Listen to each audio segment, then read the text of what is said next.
Стамбулдагы эң мындай айтканда необычный объектке келдик.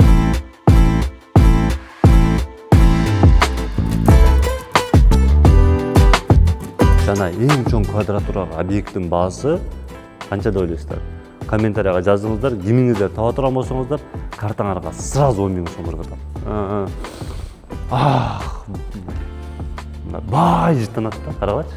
Адамдын проблемасы ушул жерде бүтүш керек. Мен ушул жерден үй алдымбы, толтура проблемам чечилиш керек. Премиум класста жашаган адам, акчасы көп адамдар өлгөндөн коркот. Жеңем менен террасадан чыктыңыздар дагы ушул ойдон чуркап туруп кулаш бечек ойносоңор болот да. Неден до конца 80 метр квадрат терраса, элестетке жөн эле чуркайбыз. Мынаны жердечи. Биздин максат жөн гана үй куруу, жөн эле үй алып берүү эмес, бир чоң бир системаны кылып, кандайдыр бир өзгөртүүлөрдү кылып, неге Сингапур, неге башка мамлекеттер өнүккөндө биздин Кыргызстан өнүгө албайт? Может, нужно что-то менять?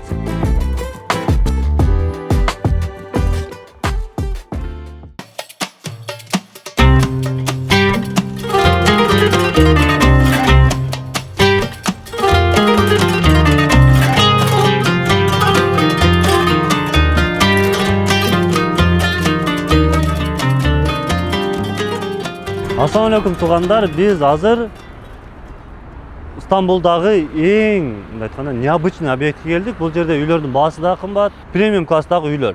Эми туугандар, аталышы боюнча могуну Инстаграмдан же болбосо Ютубтан деле, башка Гуглдан деле көрүп өзүңүздөр тактасаңыздар болот.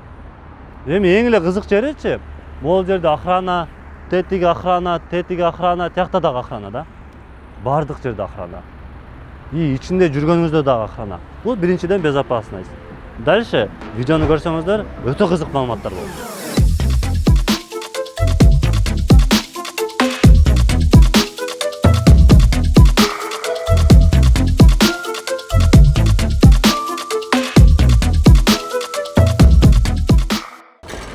Туугандар, ушундай биз съемка кылып атып деле параллельно адамдар менен сүйлөшөрбүз. Азыр биз келген жер туугандар. Биз жанагы айтып аткан эң премиум класс строительный компаниянын офиси. Бул бир чоң бирөөнүн үйү эмес, бул жөнөкөй гана офис. Эми кыскача эле могул келип, просто ожиданияда отургандагы моментти карагылачы. Ушинтип алып күтүп отурасыздар. Бул биринчи жагы. Экинчиси, вот здесь полностью өздөрү таанышып, келгенде тосуп алышат. Буга чейин бизди тосуп алган, просто видеого көрсөткөн жокпуз. Мына караңыздар, мына жерге келип отурсаңыздар болот. Дальше уже отдел продаж. Бул жөн эле конок тосуучу бөлмөсү да. Прихожая деп коет го бизде кыргыздарда, орустарда. Анан дагы айта турган нерсе, мына карагыла. Бардык нерсе бай жыттанат да, карабачы. Могун тарткандарын карагыла, дизайндарды. Буну акчасы көп адамдар өтө жакшы көрөт. Мооларды деле карап көргүлөчү, моолардын кылган өзгөчөлүктөрүн. Могул жөнөкөй эле зым. Могул эч кандай деле чоң расход кетпейт могул алгангачы.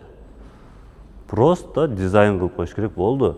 Бир нерсени кымбат көрсөтүш үчүн обязательно кымбат нерсени алыштын кажети жок. Просто анан мынакей эң эле кызык жерине карагылачы. Могул отура турган жер могул. Бул жөн эле отдел продажадагы иштеген специалисттин отура турган жери. Мынакей жана биз менен консультация берген специалист полностью түркчө, англисче деле сүйлөшөт. Анын эң кызык жери, сиз кайсы тилде сүйлөсөңүз, ошол тилде сүйлөгөн специалисттерди бөлүп беришет. Анан кайра бул жакка чыгып, сиздер менен биргеликте спокойно сүйлөшө бересиздер. Кандай болду, эмне болду, мына жерде отуруп сүйлөшсөңүздөр болот. Вот вид вам. Жанагы биз айтып аткан эмедеги проектте көрсөтүп аткан жерлер ушул жерлер. Мынаны уровень дейт. Вот это премиум класс. Ооба, Турция менен Кыргызстанды салыштырып болбойт. Бирок премиумдун өзүнүн өзгөчөлүктөрү бар да, ошого соответствовать этиш керек. Эгер андай болбосо, анда кечирип койгой дегендей да. Эми биз сиздерге азыр объекттерди көрсөтөбүз. Андан тышкары буга чейин өзүңүздөр көрдүңүздөр, охраналардын көптүгү, безопасностьтарды, ичиндеги кылынган нерселердин баарын. Эми бул деген сөз эптеп булар өздөрүн мактаган эмес, же кымбат сатыш эмес. Бул сервис. Премиум сегментте сервис эң башкы орунда. ооба баардык нерсе дорого көрүнүш керек, бирок андан тышкары дагы адамдын проблемасы ушул жерде бүтүш керек. Мен ушул жерден үй алдымбы, толтура проблемам чечилиш керек. Ошол үчүн мен ошол жерден үй алып атам да. Болбосо зачем мен ал жерден үй алып? Анда мен тетиги айылда эле жашай бербеймби өзүмдүн үйүмдө? Андай эмес да туугандар. Премиум сегментте жашайм дейсиздерби, премиум сегментте үй курасыздарбы? Ошого жараша соответствовать этиш керек. Эгер соответствовать этпесе, жөн эле комфорт плюс деп сата бергиле. Адамдар ала берет. Кыргызстанда и так үйлөр эме, кандай десем, и так үй жок. Ошон үчүн толтура строительный компаниялар ошодон пайдаланып, жыргап акчаларды иштеп табышты. Бирок азыркы убакытта эми сом эле эмес, сооп дагы таба турган убакыт туугандар. Ошол себептен жаман көрбөгүлө. Бул жөн гана сунуш. Мындай кетишке эле бир жерде жүрө бербей бизде эле өнүгөлү да. Эмнеге Казакстан өнүктү, эмнеге Өзбекстан өнүгүп кетти? Эмнеге бизде дагы деле нормальный эмебиз жок да, кандай нормальный жилой комплексибиз жок, же болбосо нормальный бир торговый центрибиз жок, Ошону өзгөртөйлү. Сонун проекттерди кылайлы. Бизде Кыргызстандан алам дегендер толтура адамдарыбыз бар. Мисалы, мен 4-5 инвесторума Кыргызстанга алып келип, нормальный бир объект алып бере албагам. Эмнеге? Потому что жок. Ошол себептен уровеньди, сервисти күчөйтөлү. Премиумдай сатайлы, комфорттой сатайлы, бизнести сатайлы. Экономду салгандар жетиштүү эле. Кут менен гиг эконом классты тутат. Алар өздөрүнүн ишин кыла берсин. Бирок башка строительный компаниялар келгиле. Биз өзүбүзчө премиум сегментти, бизнес сегментти күчөйтөлү. Комфорт плюсту. Достор, биз азыр өзүңүздөр көргөндөй эле эң мындай айтканда Стамбулдагы, можно сказать, топ номер 3 же 5ке кире турган, бирок өзгөчөлүгү буларда Стамбулда мисалы деңиздин жанындагы объекттердин эң единственный ушулар. Булардын плюс жери эмне? Эгер сиз ушул жерден үй ала турган болсоңуз, мол жерлердин баардыгында сиздерден башка эч ким жүрө албайт. Биз видеодон да көрсөтөбүз. Биз жана мол основной дорога, эң главный дорога демдей, главный жол. Андан кийин эле мол жерден биз жана кирдик, мондай кирдик. Мол жерде охрана, и ичинде дагы толтура охраналар бар. Плюс өзгөчөлүгү муну көрдүңүздөрбү? Необычный проект. Анын квадратуралары 88 метр квадраттан жогору. 400-500 метр квадратка чейин. 1+1 жана 4,5+1ге чейинки варианттары бар. Мен маалыматтарды кыскача берем, жөн эле обзор көрсөтөм, кайсыл жерде эмне бар, өзгөчөлүгү эмне, плюс жери, минус жери. Ата калган вопростор болсо, без проблем чала бересиздер туугандар. Эң эле кызык жери 88 метр квадраттын баасы $620 000. Жана эң чоң квадратурага объекттин баасы канча деп ойлойсуздар? Комментарийга жазыңыздар, кимиңиздер таба турган болсоңуздар, картаңарга сразу 10 000 сом ыргытат.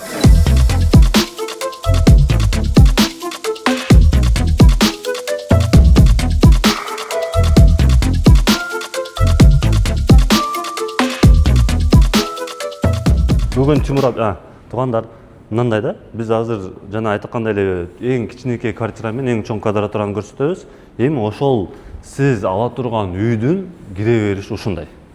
Киргенде сөзсүз түрдө бул жерде специалисттер турат, рецепшндагы адам. Бул эмне кылат? Рецепшндагы адам полностью ким келип атат, каяка келди, доставкабы, тууганбы, таанышпы, полностью айтылат. Анан дагы мурунку видеодо айткандай эле көрдүңүздөрбү? Любой башка мамлекеттерде главный ход сөзсүз стеклянный болот. Анын себебин мен башка видеолордо айттым. Эгер кимдир билбесе, дагы бир жолу кайталайын. Эмне үчүн кылат? Анткени стеклонун нарагында ким турат, берагында ким турат, ошону билиш керек. Анткени ар кандай кырсык бали болуп кетиши мүмкүн да. Тем более премиум класста жашаган адам, акчасы көп адамдар өлгөндөн коркот. Бул мындай ачык айтканда, бул бардыгыбыз да коркобуз. Бирок бунун негизги максатын эмне айтып атам? Просто безопасность бул биринчи орунда болуш керек. Премиум болобу, эконом болобу, комфорт болобу, безопасность. Ошону эске алайлы туугандар. Азыр лифт менен өйгө көтөрүлөбүз. Туугандар, мына карасаңыздар, тетип кондиционерлерди коюп коюптур, көрдүңүздөр. Просто койгон эмес. Эгер наркы жагынан көрө турган болсоңуздар, кондиционер көрүнбөйт. Жабып койгон да. Анткени кондиционер витти бузат. Азыр биз айтып бере турган объект квартира боюнча бул 400 квадратура. Жана айткандай эле ким баасын тапса 10 000 сом котором. Бир эле адамга. Анан ойлонуп албайбы, бул адам которот экен деп. Кыскача эле айтып кете турган нерсе, бул жердеги эң эле сонун жери биздин айымдарга тиешелүү. Айымдардын мечтасы бул кухня. Бирок кичинекей кухня. Кичинекей болгону менен мен силерге башкача обзор көрсөтөйүнбү? Мондай чыгабыз дагы кухня террасадан.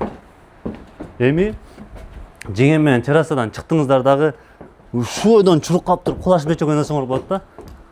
Неден до конца 80 метр квадрат терраса. Элестеткенде жөн эле чуркайбыз, мына жердечи. Полностью чуркасаңыздар болот, тугандар карагачы. Вообще мощный да, карагыла. Эми будуң деп туруп витте көргүлөчү. Мына жерге помидор эгип койсоңор болот экен, Конечно, тамаша, бирок бул жерге сонун декоративный кылып, сонун кылып койсоңуздар болот. Мына жерлерди атайын кылган. Бул жер еще бүтө элек да. Дальше кандай кылсаңыздар болот. Дальше деле бул жерди сатып аласыз. Сатып алгандан кийин дагы бир нормальный эле сумма акча ремонтко, майда чүйдөөгө кетиресиз да. Ошолордун бардыгын дагы бизге кайрылсаңыз, биз полностью бүтүрүп беребиз. Маселе эмес. Эң башкысын билиңиз, сиз бизге бир эле чалып, кайрылуу менен полный маселеңизди чечсеңиз болот. Эгер чөнтөктө акча болсо. Бул кухнядан кийин эле полностью зал. Же болсо гостевой деп койсок болот. Дальше бул жагында киргенде эле сразу эң кызык жеричи мынаны көрсөңүздөр. Мына жер өзүнчө бөлөкчө. Анан санузел мынакей отдельно. Жакта отдельный санузел бар. Эми бул жакка басканда эле узун коридор и полный подряд эки жакка бөлүп салган. Бир комната, бул жакка санузел, точно тигидей окшогон эле санузел и бул жагына отдельный кладовкасы менен. Тоже бул жагында бир комната, тоже бул жагында да бир комната и бул жерде болсо уже полностью санузел, душу менен. Буну мастер спальня деп коет. Бул жакты көрөйлү биринчи. Мына терраса жана биз чуркап жүргөн жер. Мына айтканда ушул жерден баштап кухняга чейин полностью терраса. Анан да айта турган нерсе, мына карагачы. Жеңем менен маза кылсаңар болот да. Жеңем менен бу жерде маза кылсаңар болот. Бияк болсо душ, бияк санузел. Ходум ушундай ремонту менен берилет любой объект. Дальше на свой вкус өзүңүздөр оңдоп окусоңуздар болот. Же болбосо бизге айтсаңыз, дизайнерский, дорогой и выгодный условия менен ремонт кылдырып беребиз.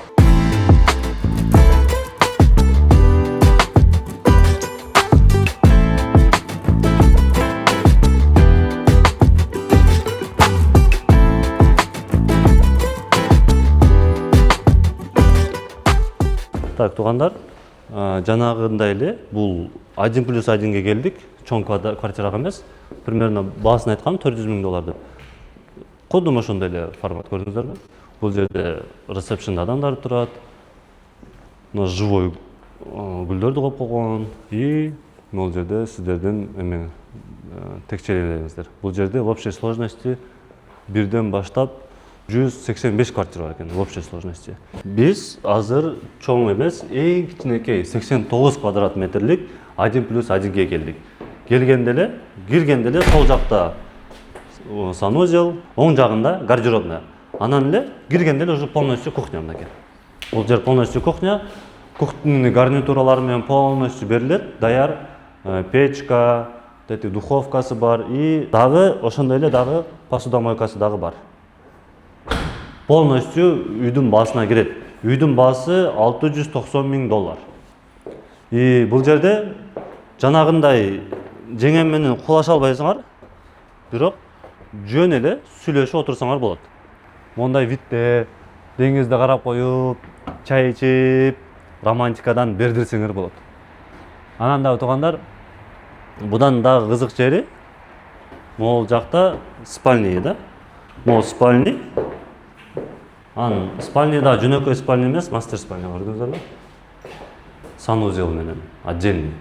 Негизи эле мисалы аял кишинин туалети отдельный болгону жакшы. Эмне үчүн? Анткени өздөрүнүн ар кандай майда чүйдөлөрүн коюшат, толтура маселе бар да. Анан үйдө делечи, мисалы кээде ушундай болуп калат го, үйгө 2-3 адам болгондо эле туалет занят болуп калат. 4-5 коногуң болсо эле туалетиң занят болуп калат. Ошол себептен экөө болгондо жакшы. Тем более бул бир комнатада экөө болуп атат. Анан мына мастер спальнянын дагы бир бөлөкчө жери мындай гардеробный бар отдельно. Бул жерге жеңеме гардеробный кылып бересиңер, же аяшка гардеробный кылып бересиңер, же келинчекке гардеробный кылып бересиңер.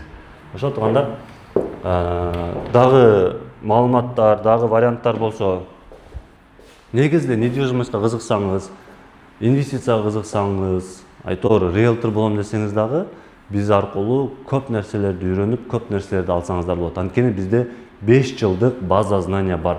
Это Россия, Турция, Дубай, Кыргызстан. Буйруса биз башка мамлекеттерди дагы кошуп жатабыз. 2026 жылы жок дегенде 2 мамлекетти дагы кошобуз. Же 1 мамлекетте. Так что күтүңүздөр.